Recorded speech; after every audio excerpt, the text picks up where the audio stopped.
It is now being reported that authorities are investigating the sudden death of Hayden Panettiere for any signs of criminality, while the DEA, the Drug Enforcement Administration, has also jumped in as well. What does this tell us about what happened to the actress? I spoke with Zach Hickerson first. He advised this was his brother's girlfriend. That single line from the Greenville Police Department incident report reads like a clerical note. But placed against what we now know, it functions as something else entirely. It is the first sentence in a file that no longer looks closed. A woman is dead. A bag of medications was shown to officers. Okay, so we have also learned that reportedly the Heroes actress on-again, off-again boyfriend, Brian Hickerson, and his brother Zach were at the scene, were at the apartment, that they placed the 911 phone call. CNN is claiming the police report indicates that an officer interviewed the brothers, with the police report saying, quote, "I spoke with Zach Hickerson first. He advised this was his brother's girlfriend." CNN is also reporting that Brian Hickerson allegedly showed officers a bag of medications at the apartment. This is per a police report. And by the way, TMZ has also reported that sources claim Narcan was found at this apartment too, which is used to treat an opioid overdose. Now, something to note about Brian Hickerson, if you're not... Narcan was reportedly present, and now the Drug Enforcement Administration has entered the investigation. That is not routine. That is a signal. Things are reportedly evolving in connection with the death of actress Hayden Panettiere. We started the week by learning that the 36-year-old was found Sunday unresponsive in cardiac arrest at this apartment that she was temporarily staying at in Greenville, South Carolina. First responders apparently tried to conduct these life-saving measures, but she was pronounced dead at the scene at 2:32 p.m. There was even reportedly dispatch audio where you can seemingly hear the word overdose. This is shocking. This is sad. This is incredibly tragic, especially when you consider the Nashville star had publicly addressed addiction in the past, a battle with postpartum depression in the past. And look, while the preliminary findings of the autopsy reportedly found no signs of trauma, and the Greenville Police Department indicated they didn't appear to find any evidence of foul play or suspicious circumstances. Think of this case as a locked room with two doors. The first door was opened by local police, who walked in, looked around, and said they saw no signs of trauma, no evidence of foul play.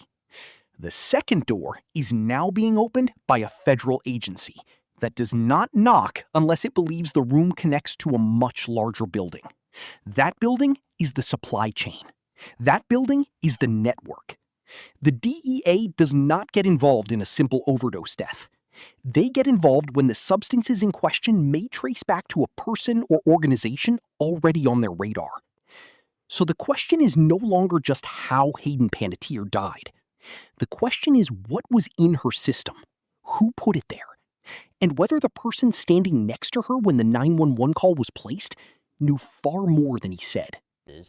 Now we are getting word that things may be evolving, things may be escalating. TMZ has reported that law enforcement sources indicated to them that authorities are investigating whether a crime has been committed, namely because of how unexpected Hayden Panettiere's death is. And so law enforcement is investigating this seemingly at the same time as the coroner's office. And by the way, it's been reported that no cause or manner of death has been determined and that they're awaiting the toxicology results, right? The toxicology test, the toxicology report, which could take some time. And then you couple that with reporting that is now coming out by multiple outlets like Fox, CNN, the New York Times, that the DEA, the Drug Enforcement Administration, we're talking federal agency here, has joined the investigation. So the questions I have, the questions I think we all have are, why? What does this mean? What are they looking for? What is happening now behind the scenes? So I'm going to be bringing on a retired detective shortly to talk about that, what we should be thinking about. But first, let me just give you some more information, okay? Before we go deeper into what the documents actually show, make sure you're subscribed to Beyond the Gavel File, because we don't just cover the story, we follow the evidence. And the evidence here is beginning to move in a direction that no one expected when this was first reported as a tragic but straightforward passing. Here is the parallel that matters. The Matthew Perry case proved that federal prosecutors are now willing to treat fatal overdoses as homicide investigations when they can establish a chain of supply and knowledge. In that case, the DEA did not stop at the person who handed over the drugs. They followed the communications, the payments, the prescriptions, the encrypted messages. They built a ladder of culpability, and then they climbed it. When the DEA enters a case like this one, they are not asking whether someone was sad. Well, there's a couple of ways that a crime could be involved here. I mean, it is certainly not immaterial that she died in the company of Brian Hickerson, who has been convicted of felony abuse against her. When women die, when they are murdered, it is very often by intimate partners. So absolutely that possibility needs to be part of any state investigation. Beyond any possible culpability on Mr. Hickerson's part, there is the question of, again, if this is a case where she died because she was provided with some kind of illicit substance, where do those substances come from? And is it possible to hold criminally accountable the person or persons that provided her with those substances? So there's really kind of two fronts in terms of looking at criminality: the possible involvement of the intimate partner or other persons that were actually present at the time that she potentially overdosed, and then kind of one step out, where do those substances come from, and can the person or organization that provided those substances be held criminally liable? But why do authorities initially say no trauma, no suspicious circumstances, no evidence of foul play? What would lead them to say that, and how do you reconcile that with the new reporting that they're investigating to make sure a crime wasn't committed? Well, both things are possible. When they say no evidence of foul play, no trauma, that simply suggests that there was no indication that she was beaten, stabbed, shot, or somehow violently killed. That does not mean that her death, whether it be an accidental overdose or somebody intentionally providing her with enough drugs to kill her, is not a separate crime. So the initial scene did not appear, apparently, to show a violent death. That doesn't mean that the death is not potentially a homicide. They are asking whether someone was criminal. And the distinction between those two words is where everything lives now. The most uncomfortable fact in this entire file is not the toxicology report that we are still waiting for. It is the documented history that precedes the death itself. Brian Hickerson pleaded no contest to 2 felony domestic violence charges for injuring Hayden Panettiere. He was sentenced to jail. He was ordered into a year-long domestic violence treatment program, Alcoholics Anonymous meetings, and dozens of anger management sessions. And just last week, before her death, he was in court again trying to reduce those felony convictions to misdemeanors. The court said no. That is not speculation. That is not tabloid noise. That is a matter of public record. And it reframes every single thing he told officers at the scene. If you're not familiar with him when it comes to Hayden Panettiere, he had been accused by the actress of domestic abuse, particularly in her memoir just a few months back. The New York Times was reporting that back in March, only a few months before Hayden Panettiere died, she had reportedly hired security to keep Hickerson away. That court documents reveal he was sentenced to 45 days in jail after pleading no contest to 2 felony domestic violence charges for injuring Panettiere. Panettiere wrote in her memoir, "What I never told them was that the abuse I'd endured didn't feel as bad as the thought of being alone." And by the way, Hickerson himself even came out after this memoir was published, apologized for what happened, saying it was true that he was in a dark place that included issues with substances, and that it was a, quote, terrible thing I did to her. In fact, let me call this out too, Hayden Panettiere's estranged mother, Leslie Vogel, has now spoken out too, telling NBC in part, quote, "This person in her life that we've been trying to get rid of for quite some time was with her at her death," and that was Brian Hickerson. Back in May, Hickerson called Vogel, quote, one of the worst people I've ever met in my life. And there have been reports about what the relationship was like between Hayden Panettiere and her mother. But we go back to August 2022. So Hickerson was actually sentenced to several years of probation for violating his probation, had to complete a year-long domestic violence treatment program, attend AA, Alcoholics Anonymous, these meetings, complete dozens of anger management sessions. This is all according to court records. And there was even reporting that he even tried to get the court to reduce his felony convictions to misdemeanors, but without success. And that he even tried to do so as authorities are now investigating whether a crime was committed. Those words are not accidental. They are not emotional. They are the careful language of law enforcement professionals who understand that a death can look clean on the surface and still be criminal underneath.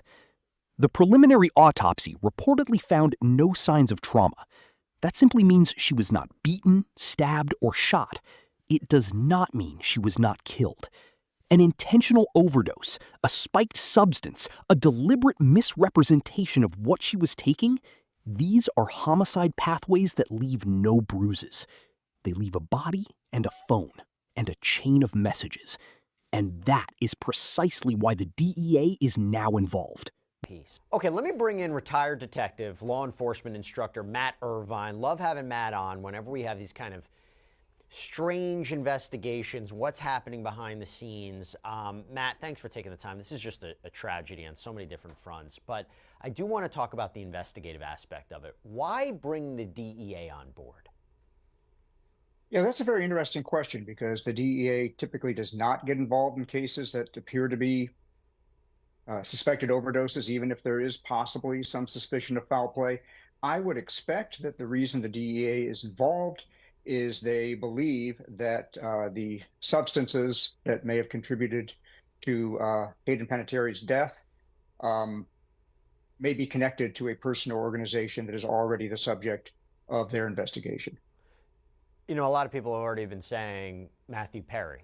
Is that what you're talking about? That whatever the and by the way, we don't know as I said, we don't know the cause and manner of death. We don't know the circumstances here. But you're saying you bring the DEA on board if they're now trying to find the suppliers, the people who, if there were substances there, who gave those substances. What resources does the DEA bring into an investigation? What do they do?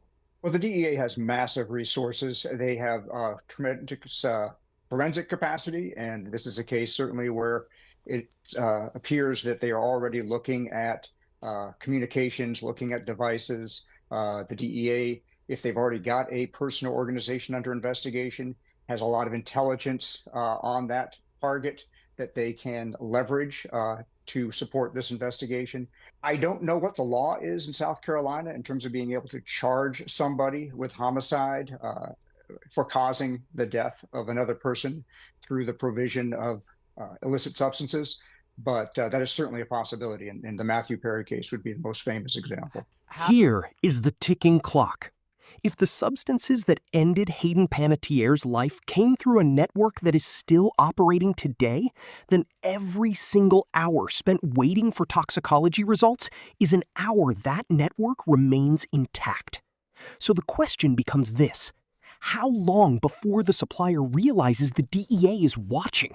And what does that person do when they find out? The moral refrain in this story is 4 words long. No one is charged. No one is charged. No one is charged. And then there's this. According to page 6, police just showed up to Hickerson's grandmother's house in Greenville, South Carolina. Now, this was for a welfare check. The outlet claimed that Zach was home. Again, this is days after Hayden Panettiere's death, but we cannot say at this point definitively if this has anything to do with Hayden Panettiere's death, if it's any way connected to that investigation, but I'm just going to call this out anyway. To be clear, by the way, no one has been accused of a crime. No one has been charged with a crime in any way here. I just want to make that clear as we were reporting this. Repeat it each time the narrative tightens around a single individual, because the absence of charges is not the absence of evidence. It is the presence of an active investigation that has not yet reached its conclusion. The Greenville Police Department originally said there were no suspicious circumstances. Then the story changed. Then the DEA appeared. That is not a contradiction. That is an escalation. And escalations have a direction. We now know that Hayden Panettiere had hired security months before her death to keep Brian Hickerson away. That is in court documents and reporting from multiple outlets. Her own memoir described abuse so normalized that it felt safer than being alone. A former neighbor said she saw her leaving on a gurney after an alleged incident, terrified, with Hickerson right next to her. As recently as last week, this is again according to court records, wasn't successful there either. The Hollywood Reporter apparently spoke with Mia Terrazas, who claims to have been Hayden Panettiere's neighbor in West Hollywood, says that she called 911 at least a half a dozen times to report these disturbances, says that she absolutely saw signs of domestic violence with respect to Hickerson, telling the outlet, quote, "I saw her leaving on a gurney, Brian was right next to her, and I asked her if she was okay, and it looked to me that she had suffered some type of trauma that looked to be battering. It was clear she was terrified." And her mother told NBC that the person the family had been trying to get rid of for quite some time was with her at her death. That is not a coincidence. That is a pattern. And patterns are admissible, not just in court, but in logic. The DEA has massive resources, forensic capacity, wiretap infrastructure, intelligence on active targets. If they are truly involved, they are not waiting for a single autopsy line. They are pulling phone records. If that was done intentionally, that could be a crime.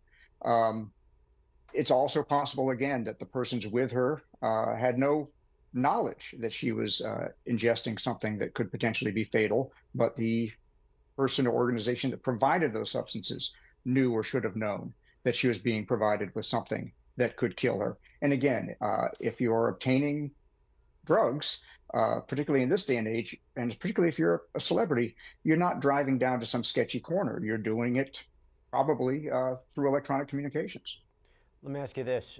So it all comes down to the toxicology test, the toxicology report, right? I mean, like what does that testing entail? How long does something like that take? And how will we find out the results of that? I imagine, again, I don't know the practices in South Carolina, but I would imagine that once the toxicology is done, that report should be publicly available, just like autopsy reports are generally publicly available. The exception would be if there is an ongoing criminal investigation and there's a reason to keep those findings secret, either because they don't want to tip off the targets of the investigation or because they intend to present the findings to a grand jury and don't want to taint that process. If either of those things are true, it could be a while before we find out in order to protect the integrity of an investigation. They are interviewing everyone who saw her in the final 72 hours. So I feel like law enforcement, they spoke to them initially, but do they have to investigate them further? How far back do they go? What questions do they ask? Do they get a subpoena for, or a warrant rather, for their electronic devices? What goes on with the Hickersons? So, as I said earlier, I think you have to look at them, or at least look at Brian Hickerson as a person of interest in this case until he can be ruled out, simply because he's been convicted of harming her. And again, just statistically, when women are killed, it is very often by intimate partners. So he's an obvious person of interest unless and until he can be eliminated. To that end, they should be interviewing him if he's willing to talk, and they should absolutely be looking at electronic devices. They might also get a warrant for his physical premises, for where he lives and for his vehicle. Again, this is not saying that he is guilty of anything. It's just saying that a thorough investigation should absolutely consider him as a person of interest. They are asking about the bag of medications Brian Hickerson allegedly showed to officers. They are asking whose name was on the prescription label. They are asking whether the Narcan found at the apartment was already open, already used, already failed. If it's true that Narcan was present there, what does that tell you? So it's interesting. I noted that, and what's not clear to me is whether the Narcan was brought to the scene by emergency medical personnel or whether it was already on scene. If it was already on scene, it's fairly common now for people who use central nervous system depressant drugs and opiates to have Narcan handy because it is a lifesaver. Uh, Overdoses, particularly from fentanyl, have been reduced dramatically, at least deaths from overdoses have been reduced dramatically because users have access to and use Narcan.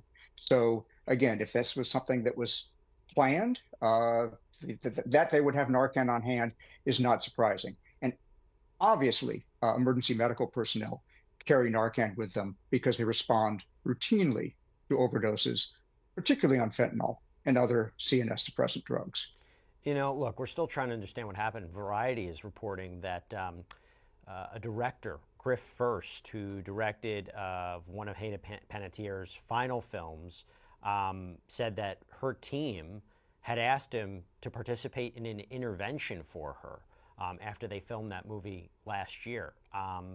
So, you know, look, this is, as I mentioned, she's been open about her struggles in the past, and we're trying to understand it.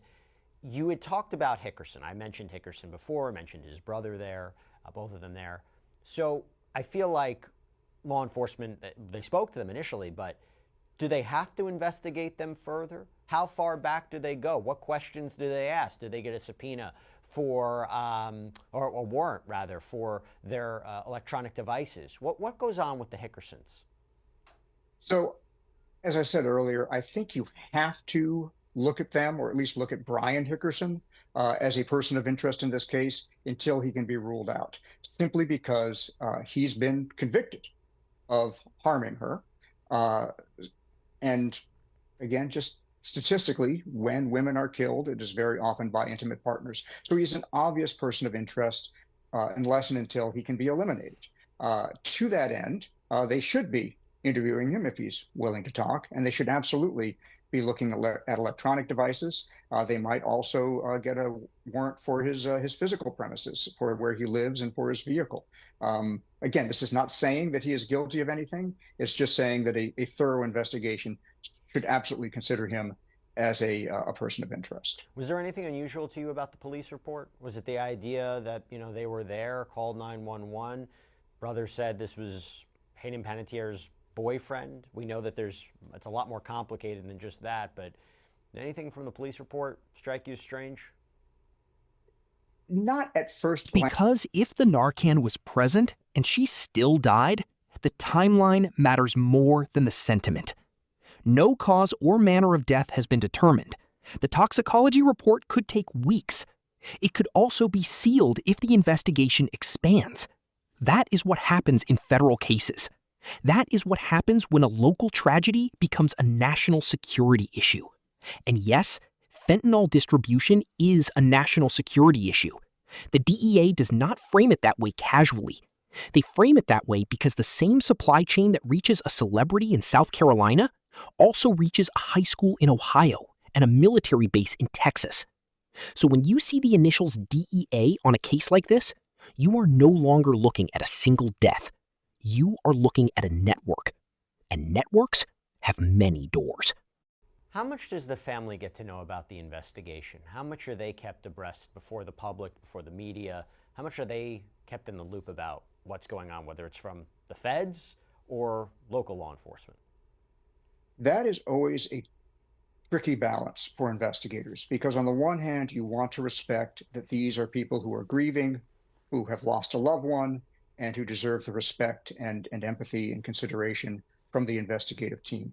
On the other hand, you don't want to provide information to the family that could taint the investigation. And at least when it comes to her mother, she is a very vocal and public figure. So you could probably assume that if you tell her something, it's going to show up on TMZ, within a matter of hours. And that could be potentially very prejudicial for an investigation. We are left with one publicly available document that everyone should read: the Greenville Police Department Incident Report. It is not sealed. It is not classified. It is a simple record of who was there and what was said. And inside that report is a phrase that has not been explained: a bag of medications shown to officers by a man with a documented history of violence against the deceased. So here is the call to research. Go find that incident report. Read the language carefully. Then ask yourself one direct question in the comments below. If Brian Hickerson had nothing to hide, why did the bag exist? And why was he the one holding it?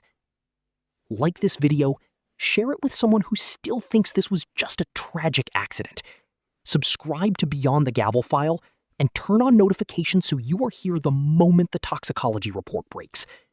Because when it does, this story will not end quietly. It will end with indictments. And we will be here to read every single page.